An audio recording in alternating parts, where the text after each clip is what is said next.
I'm delighted to have an opportunity to talk to you because there's so much misinformation out there about Tucker's Point, and this will give me an opportunity to speak about my vision of where we are today, where we've come from. This SDO was, not an easy decision on our part to reach, but it was a decision which we reached in concert with others, the government, our lenders, our investors, and it's absolutely important to the future of tourism on this island and to our property here. We will go ahead with, if we're permitted and if it's allowed, we will go ahead with the development of Tucker's Point, respecting the environment, respecting the heritage of the land that we are occupying. It's, it would be one of the worst things ever to see this land, which was, taken from Bermudians 90 years ago, and I wasn't part of that. I shouldn't be held accountable. I should only be, frankly, held accountable for what happened in the last 9 or 10 years that I have been involved.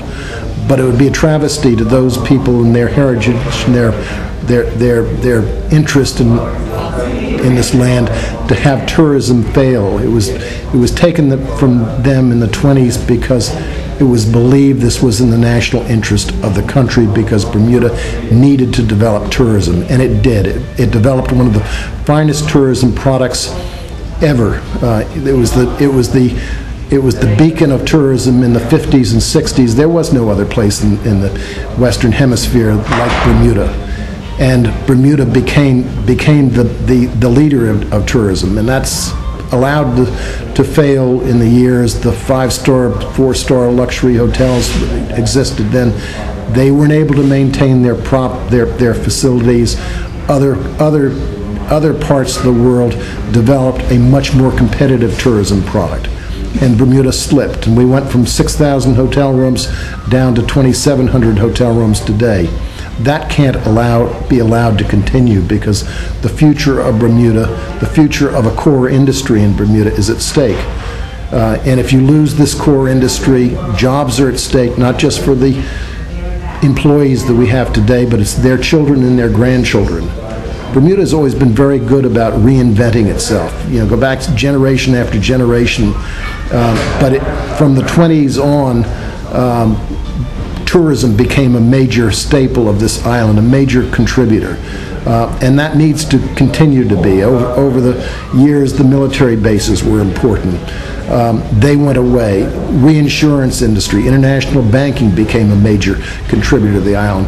That is now fragile in an economy that is fragile in an environment, an international environment, offering jurisdictions to other companies, new companies that want to come in. They're looking at other places, Dublin, Zurich, maybe staying in the United States. So Bermuda needs to be careful about its future. It needs to manage its future, but at the core of it, it needs to maintain its tourism product because they can always fall back on tourism for its growth and its contributions to the island.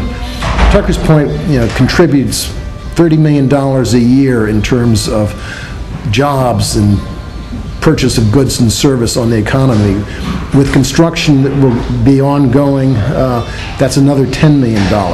That's $40 million that goes towards the economy of Bermuda. This is a business that is absolutely fundamental to the future of this island, and it cannot be undermined by the interests of a few who would have it that we are destroying the island by this and destroying the conservation by this SDO. We are not actually doing that. On a net gain basis, we are going to contribute to the green conservation of Bermuda. We will have approximately in these areas of the island that people are the areas of Tucker's Point that are of concern, those areas of ecological concern. We'll have about 35 or 40 homes, and the footprint of development is less than an acre, 40,000, 39,000 square feet. We will provide a reforestation plan that will go 12, 13, 15 times that. So in the end of the day, it's a net gain in terms of conservation for Bermuda. We will restore areas on the golf course, plant new conservation efforts. We will take brownfield sites, the middle of a catchment, water catchment, all concrete. We will create conservation areas there. We will reforest those areas. But we need the support, and we need the support of Bermuda to do that. And because of the rhetoric that has been allowed to surround this SDO, the Bermuda people are being told that, and they're being told a falsehood, that we are not going to provide a net contribution to Bermuda, that in fact we're going to destroy Bermuda, we're going to destroy the caves. We will never destroy a cave in Bermuda. If we find a cave, we will preserve it. We will bring experts in to survey it. That's just not possible. The SDO is really a process, and you have to keep in mind the process. It's a process that starts with the approval in principle. But before we take the shovel to ground and do one single bit of development, we are required to do an extensive environmental survey of each site. We're required to survey the caves. We're required to identify all of the woodland habitat, all of the endemic species on that site. And only after we have done that can we take pencil to paper and actually design a building that might go on that site. And then when we finish designing it, it then goes through the planning process, and people have an opportunity to question it. And if at the end of the day the DAB said, no, you have not complied with the conditions set forth, that you are endangering the woodland or you are endangering a cave, then we are not going to build on that site.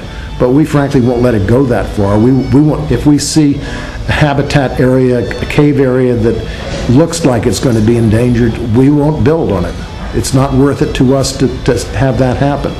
So this is a process which is a good process, and Bermuda, the government of Bermuda, has been very transparent in providing the process of how we get there. They made the SDO a public document so that the public could read and understand all of the constraints that we are operating under when we are given the SDO, and if we move forward with the SDO, the public can see absolutely what's happening, and the government should be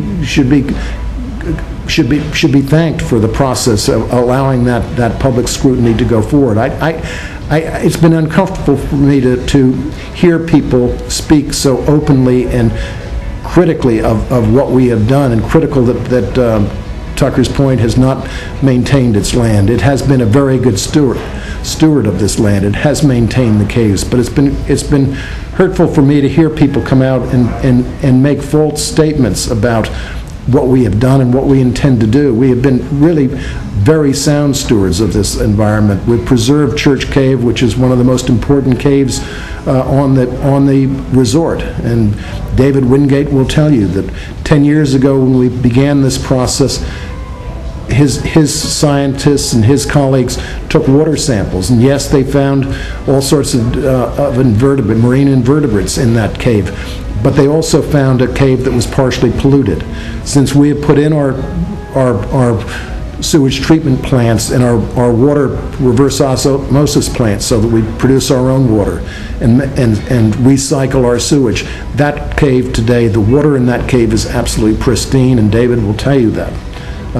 Dr. Wingate is a fair man, and I know he believes passionately that some of the development that we're undertaking is wrong.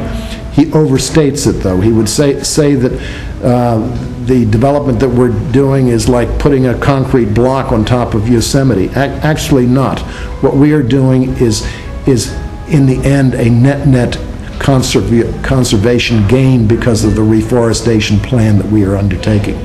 We're also giving significant tracts of land back to the Bermuda people.